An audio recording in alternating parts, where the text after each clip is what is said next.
Hello guys, so it's a really rainy day outside, so I thought I'd come into this little space and talk about what yoga is basically. There's tends to be a lot of confusion, I think, in the West about the practice of yoga and it being some sort of gymnastic show, which it isn't. So I'm going to talk about yoga and the true essence of yoga and the practice of bringing yoga to life. So bringing yoga into your daily life, which is the truest and highest form of the yoga practice, is to incorporate it into daily life so that you can offer it to others, if that's the way to describe it.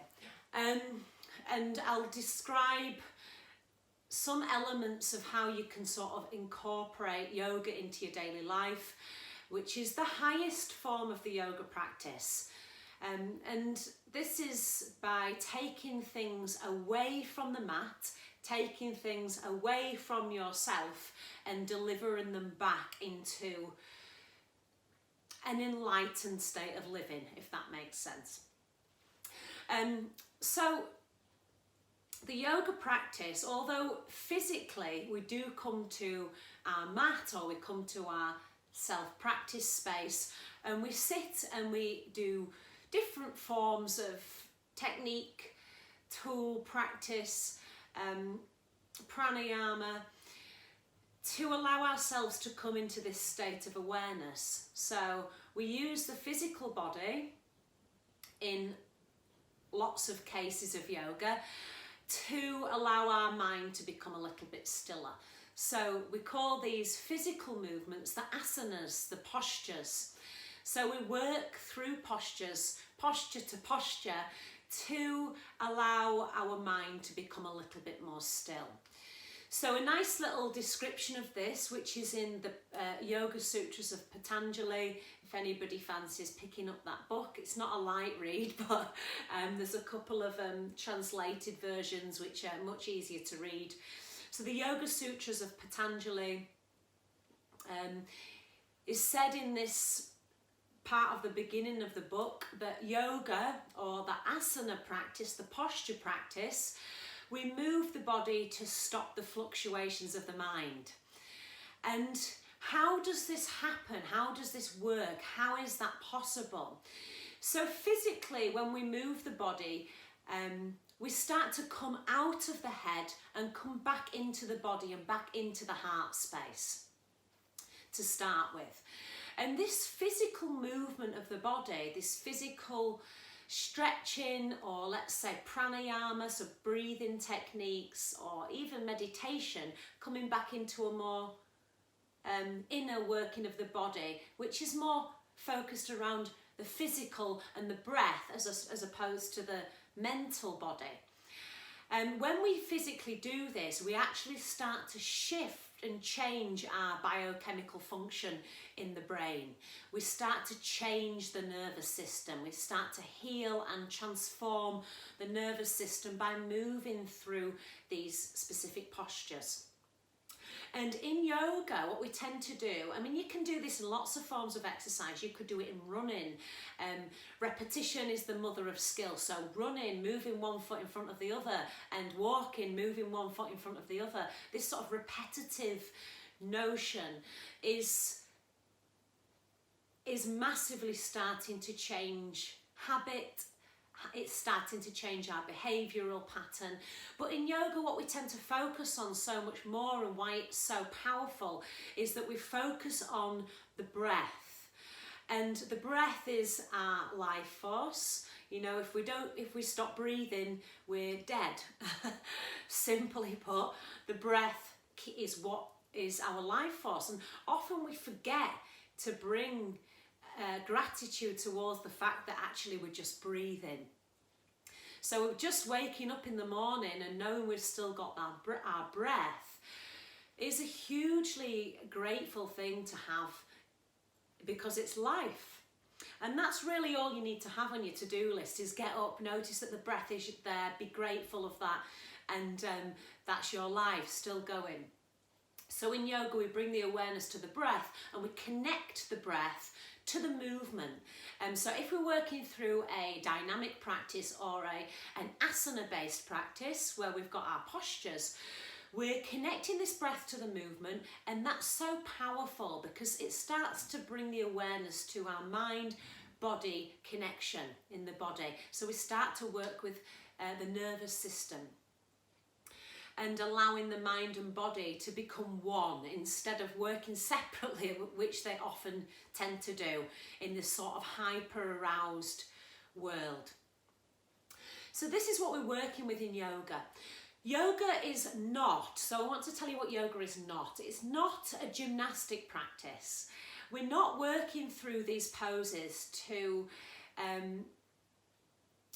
gain something. In fact, it's something quite opposite. We're wanting to actually gain less in yoga. Sounds like a really strange thing to say, but it's not about how many postures you can do. You know, I always ask the question, sometimes through teaching or through my own practice of yoga, I'm always a student of yoga. That's what my life is, a student and a teachings of yoga. I always ask myself the question, do I want to come into the most challenging pose in yoga with mental uncertainty, or do I want to sit in easy pose or Tadasana, mountain pose, a very simple pose with mental clarity? Which would I rather? And I think it's a really important question to ask yourself, because often in the West we see yoga as a form of exercise. It is a form of exercise, that's fine, but it's not a posture, and getting into some sort of crazy pose is not the essence of yoga. I'm going to quickly talk about what yoga really is and how we can incorporate it into our life. So coming into a handstand or a challenging yoga pose, for example, some crazy and challenging inversion, without taking those skills that we learnt through the journey of getting into that very challenging inversion, without taking those off the mat and incorporating them into our daily living, all that is a gymnastic pose. Does that make sense? So the things that we learn through moving into these challenging postures on our yoga mat, we learn patience, we learn discipline, we learn kindness towards ourselves. We hopefully learn kindness towards ourselves. We learn repetition is the mother of skill. We learn consistency. We learn physical strength and resilience and mind conditioning and mind control. But if we're just keeping those things to the mat and not bringing it into our daily lives, and so coming off the mat we're still feeling angry and ego driven and full of pain and lack of joy, then we're not actually practicing the true essence of yoga. To come into these challenging yoga postures on our mat, the true essence of yoga is bringing those practices to life through what we would call the yamas and the niyamas, which I'll go into in a minute. Again, the same as you may have mastered the art of meditation by sitting in a cave throughout life and not giving those teachings to somebody else or to practice it in daily life is a totally different kettle of fish. To practice yoga, you know, we're human beings living a physical life here on the planet.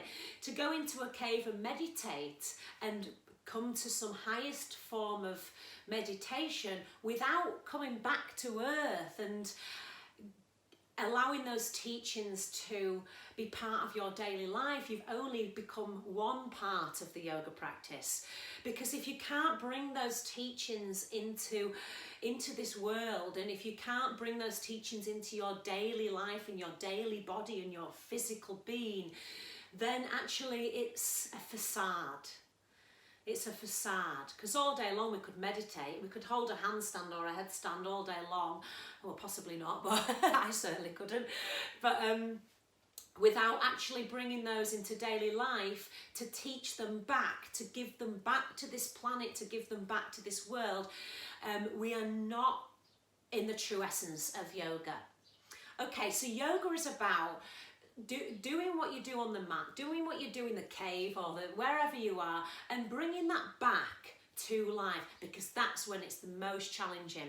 It's easy to come into a posture on the mat and feel strong and resilient and calm and compassionate towards yourself and others. To come out of that situation when someone's banging the side of your car and you're having an argument with a loved one and these things, and that's when the practice of meditation and yoga practice really, really, really is a test.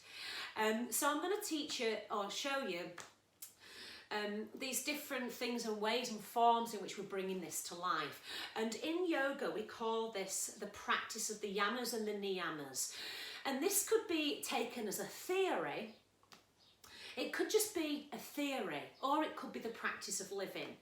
But a theory, an affirmation without discipline is nonsense. It's absolute nonsense. Theory without practice is nonsense. It's delusion. So it's so important to practice these things in daily life. So I'm going to run quickly through the yamas. And the yamas and the niyamas are these conducts of living in yoga. They're not just a theory. They're an essence of life. It's bringing yoga to life, bringing yoga off the mat, out of the cave, out of your own body, and being compassionate and bringing it back to others. So the first yama that I'm going to give you is ahimsa. Ahimsa means non-violence. So you could be violent towards yourself in your yoga pose and going, I should be able to get into this next yoga pose. I've been practicing yoga for years now. Why can't I do this posture? And beating yourself up about it. And that's not yoga. It will be better for you to come and sit in a simple pose like this and go, I don't care that I can't do that posture. That's not yoga for me. Yoga is about a journey home to myself. And if something's making me feel uneasy, I ain't going to do it. That's ahimsa, being kind, being compassionate to yourself, to the planet around you, to people in need, and giving back. The next yama that we'll come across is satya, which means truthfulness.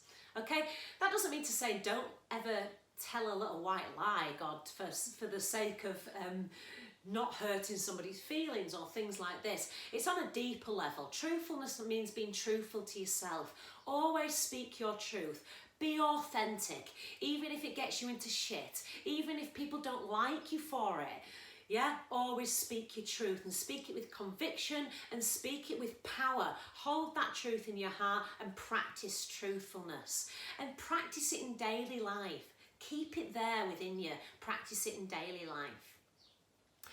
And the next one that I'm going to tell you about, one of the yamas, conducts of living, is steya, which means non-stealing. Now this obviously sounds quite obvious, not to steal, and you know, it's not always taken on sort of surface value, these things. You can steal things, you can steal people's energy, for crying out loud. And don't have to go around worrying that you're stealing people's energy. You know, we're always just trying our best on this planet. But being mindful of people's time and being mindful of other people's life and where you're focusing your energy, obviously not physically stealing things off people, but this is one of those conducts of living, is just living in a state of awareness as to being compassionate towards other people and how you can allow those people to have their own things, their own time, their own space.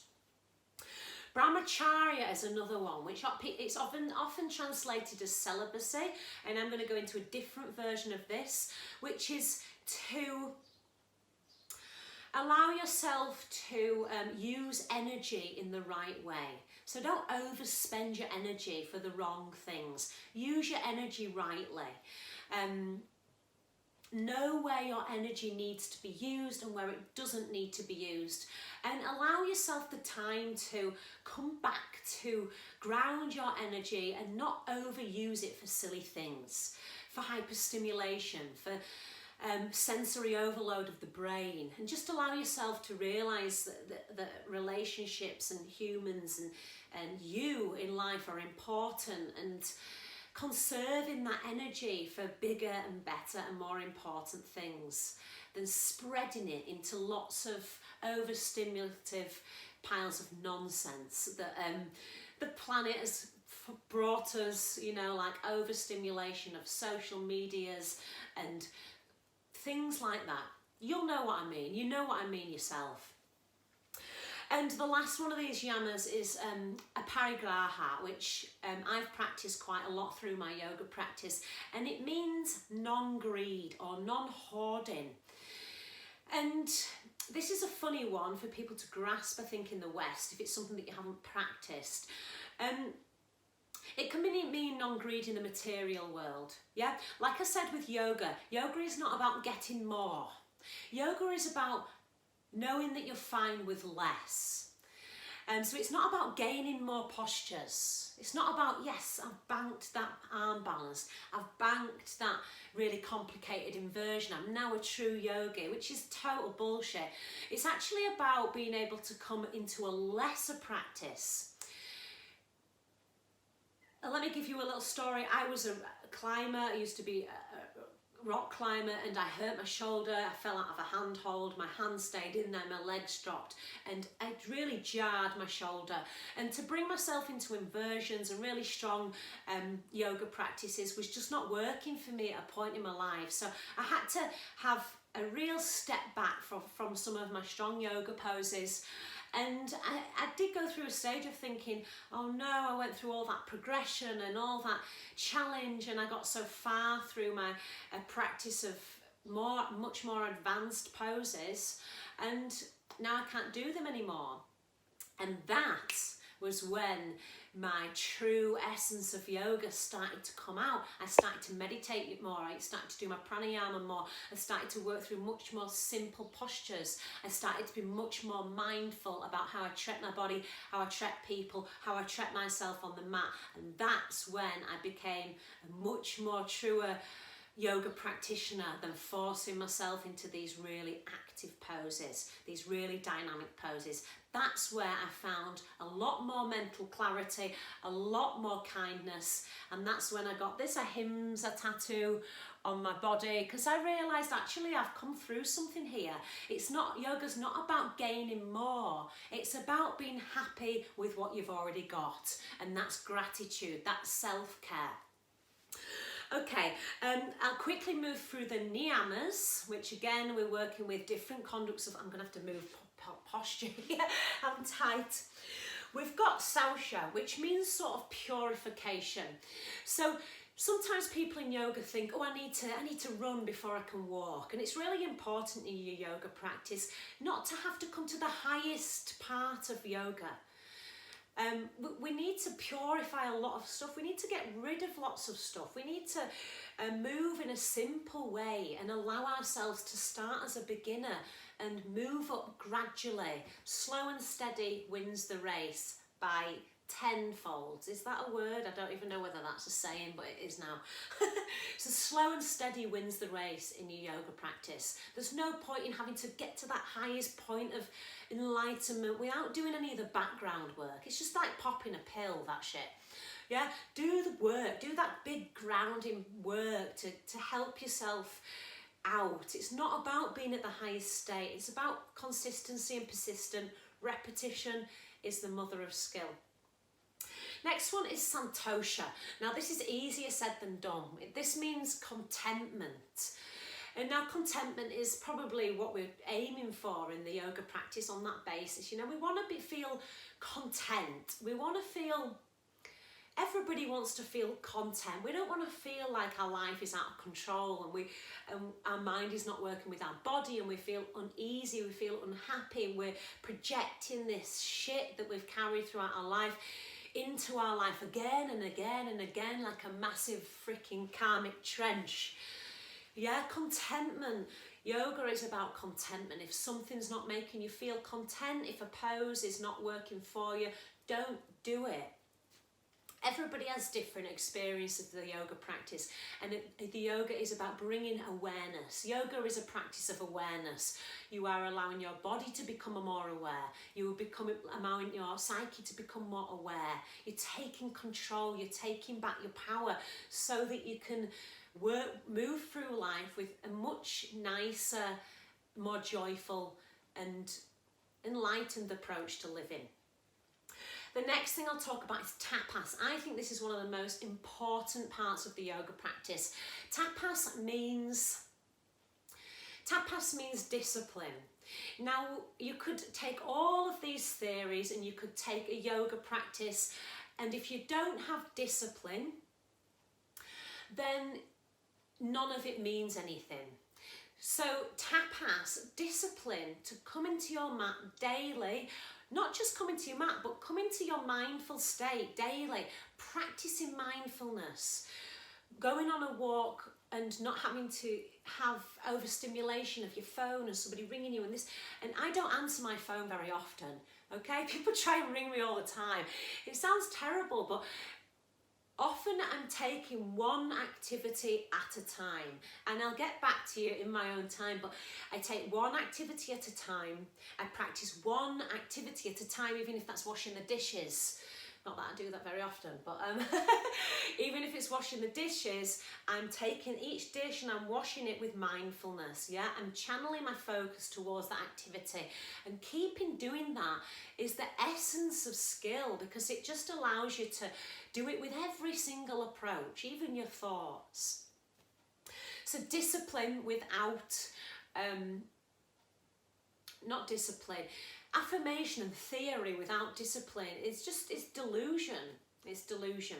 So tapas is such an important part of the yoga practice, taking discipline towards your own life. Discipline is freedom. If you discipline yourself, you become free.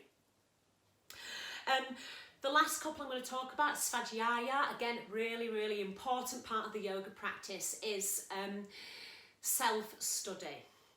Self-study, watching your thoughts, watching your triggers, knowing what it is that triggers you, what makes you angry, what makes you appealed, what makes you sad, and what brings up these emotions. Because if you are detached and asleep, and you just don't want to know about these things, you don't want to know about these emotions because you're so fearful that it'll bring up stuff, and you cut them out and you do everything to not watch them. You take a pill, you barricade yourself off, you overstimulate yourself somewhere else and take worse use of your energy, then you'll never ever be able to remove that from the body to purify and live in just a joyful life that you can give to others. So not self-discipline, but self-study, you know, watching yourself and allowing yourself to be better every day on this planet. I think it's our birthright, and I think it's our duty to take out the shit from ourselves so that we can not give that shit to other people. I think it's really, really important that people do that shit. The last one is Ishvana Praninara, which means, it basically means surrender to your higher power, or surrender to a higher power. A little example that I could give of this is, for example, COVID-19, we've all been locked down, everything went boom into a big state of flux, businesses were lost, you know, our whole life became upheaved and everything became a little bit different. There was nothing we could do about it, jack shit we could do about it. So this surrender into a higher power, instead of forcing ourselves through life and thinking, why is this like this? Why has it happened to me? Why has this been different? Why me? Why my business? Why this? If you just realise that nothing is in control on this earth, you know, whatever these higher forces of Mother Nature are going to offer us, are going to bring us, whatever magnetic fields are shifting, you know, this is out of our control. And whenever we surrender to that, whenever we say, fuck it. Do you know what I mean? I'm just going to go with the flow. I'm just going to go with the flow. Things start to come to you, and whenever you stop barricading yourself off and allow yourself to flow through life with chi, that natural rhythm of life becomes a lot more enjoyable. It becomes a lot more easy when you stop putting barriers up and surrendering to the higher power, knowing that nothing is in your control, and just taking it with a little bit less seriousness, basically. I always like this little saying, and this is something I always bring myself back to in my life when I feel like I'm struggling. The mind, or the human being, takes seriously what the gods made for fun. And if you stop thinking about your life in such a serious way and realise that it's a gift, and you could take it with joy instead, joy and awe and wonder like a child would, then life becomes an enlightened life to live in. And that's the practice of yoga. And that's it. That's what I wanted to talk to you about. Have a good day, guys. Bye.